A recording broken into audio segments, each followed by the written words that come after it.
From Hollywood, it's time now for...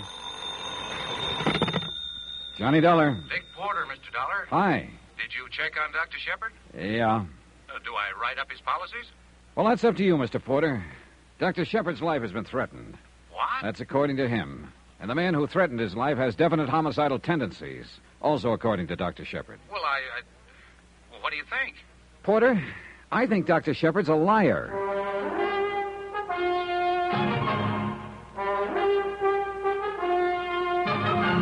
Tonight and every weekday night, Bob Bailey in the transcribed adventures of the man with the action-packed expense account, America's fabulous freelance insurance investigator. Yours truly, Johnny Dollar.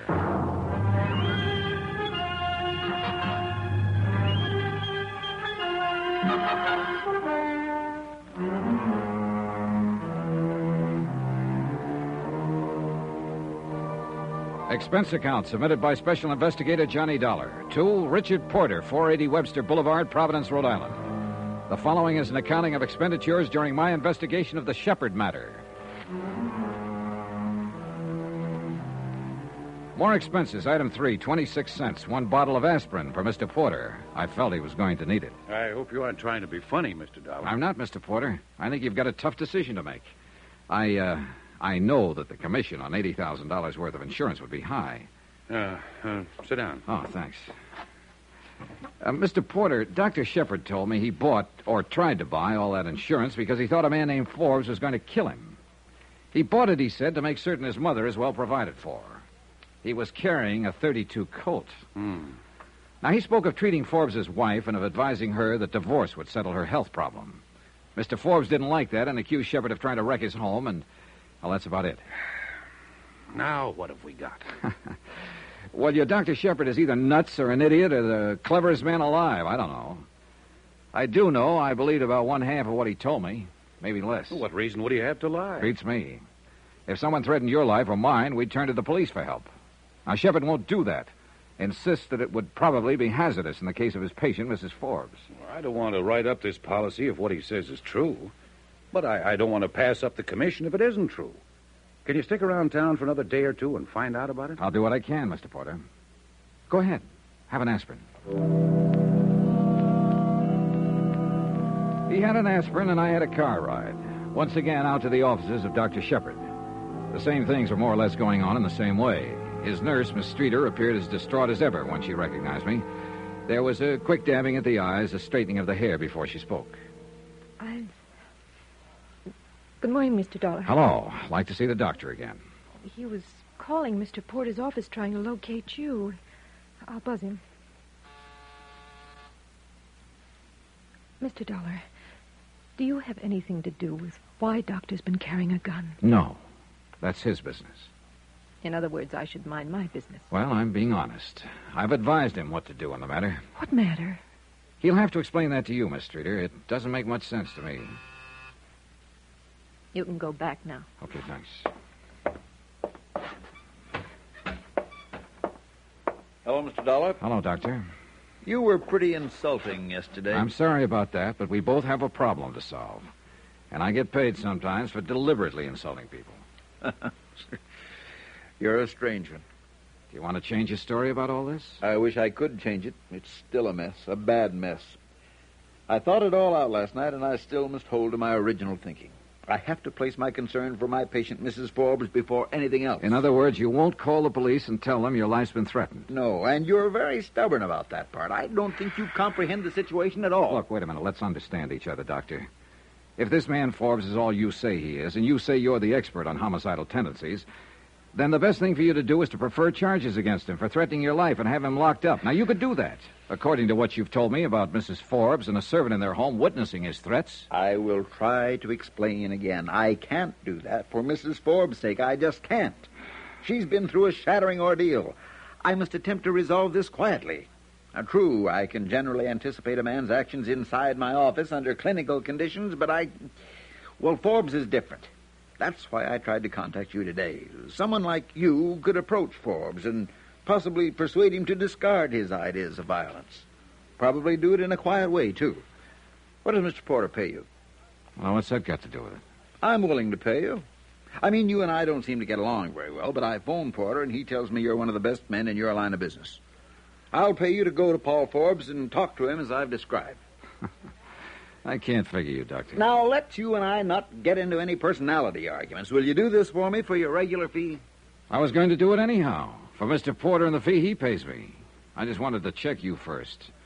I'll do it, but I still think it's a matter for the police. All right, let's leave it this way. You go talk to Forbes. If you think he means to kill me, then I'll call the police and prefer charges against him, patient or no patient. How's that? That sounds a little more sensible, Doctor.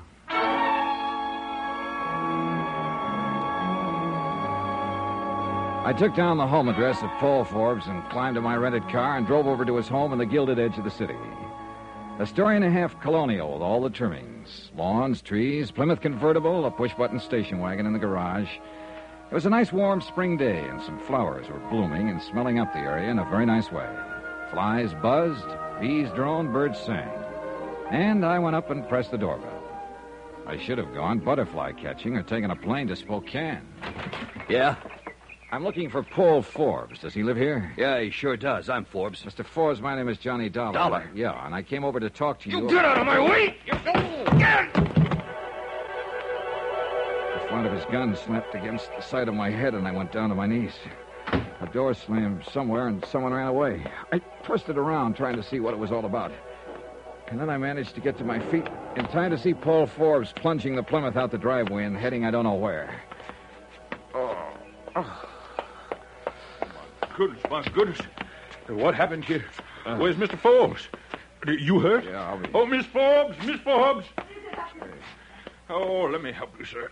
Yeah, give me your arm. Yeah. We better sit you down over here. Okay, thanks. Oh, my goodness gracious, sir. How did this happen? Mr. Forbes swung a gun at me. Oh, no, sir, no, sir. Oh, no, sir. No, easy, sir. Easy. Thanks, You know, thanks. let's sit down here. What happened here? I'm afraid Mr. Forbes attacked this gentleman, Miss Forbes. Call the doctor up and then go to my medicine chest and get some swabs and a pan of cold water. right away, ma'am. Wait, the doctor isn't necessary. It just made me dizzy. Your cut, it might be deep. Well, get the first aid things and some brandy, Upton. Right away, ma'am. This is unforgivable, just unforgivable conduct. Please, I don't know who you are. Are you a friend of Paul's? No, I'm Johnny Dollar. I wanted to discuss with your husband something. I take it you're Mrs. Forbes. Yes. Oh, Upton, set them right here. Yes, ma'am. Yes, ma'am. You feeling a little better, sir? I don't know yet. Hey, let me try some of that. Yes, certainly, sir, certainly. Here we go, sir. Easy now. Easy. Thanks.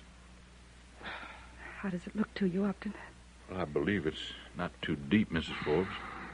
How's it feel, Mr. Dollar? No, I don't think it's very deep. I'll be all right in a minute.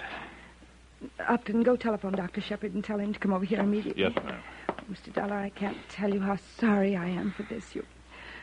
You can bring suit against us. You can do anything you want to, Mr. Dollar. Paul's temper is just ungovernable these days. He could have killed you. He took the car and ran. Yeah. I don't know what's gotten into him. 2 nights ago, he attacked my personal physician, threatened to kill him. And now he's attacked you for no reason at all. Any idea where he might have gone? Heaven only knows. Mad. That's what he is, Mr. Dollar. He's mad.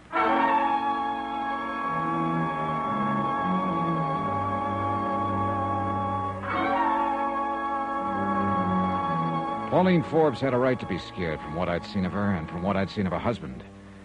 He was an angry man with a gun in his hand, slugging at anyone in sight.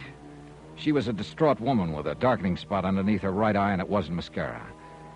I began to wonder who needed more looking after, Dr. Shepard, Mrs. Forbes, or Johnny Dollar. Now, you just lie still now, sir. Huh? What? I guess you kind of fainted a little bit. Is there anything I can get you, sir? No. Just tell me about Mr. Forbes.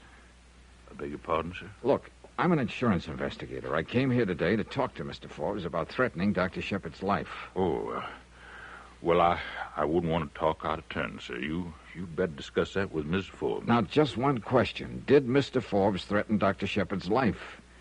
Yes, sir. You heard him? I did, sir. He attacked Dr. Shepard here 2 nights ago. Did he also attack Mrs. Forbes? Mr. Dollar, this is an unhappy house. things have gone all wrong here these last few months. Mr. Forbes changed. Miss Forbes, I don't know. But please don't ask me to speak up against anyone. I'm just trying to find out the best thing to do for everybody concerned. What can you do, sir? Well, I didn't think anything like this had happened. Terrible, Doctor. Terrible. This about settles it. Now, I want you to go up to your room and lie down. There's no sense in your getting any more excited. I want to see about Mr. Dollar first.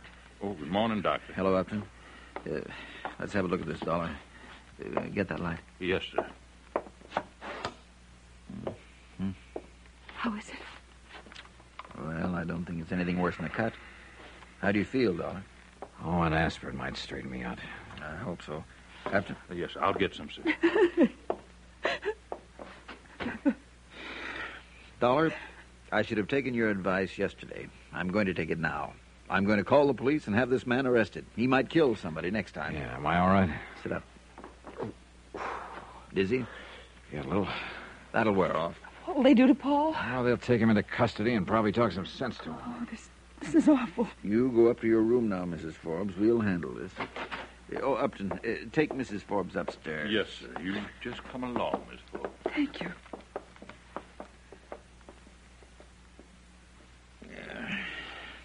She is not a well woman. She looks all right to me. I wish she were. I want to get an x-ray on that head. Can you come by the office this afternoon? Yeah, I guess so. Give me the police. I doubt if it's concussion or anything like that, but it's best to play safe.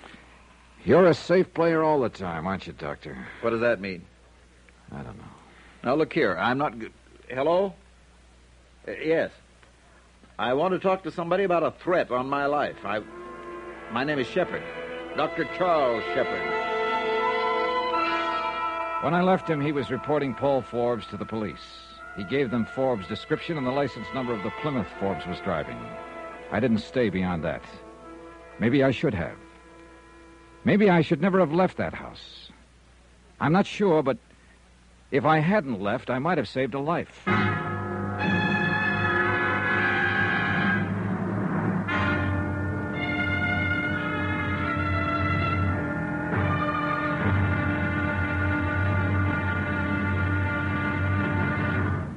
Now, here's our star to tell you about tomorrow's intriguing episode of this week's story. Tomorrow, well, the big lie is as true as little green apples. Join us, won't you, when I bite into one and spit out a bullet. Yours truly, Johnny Dollar.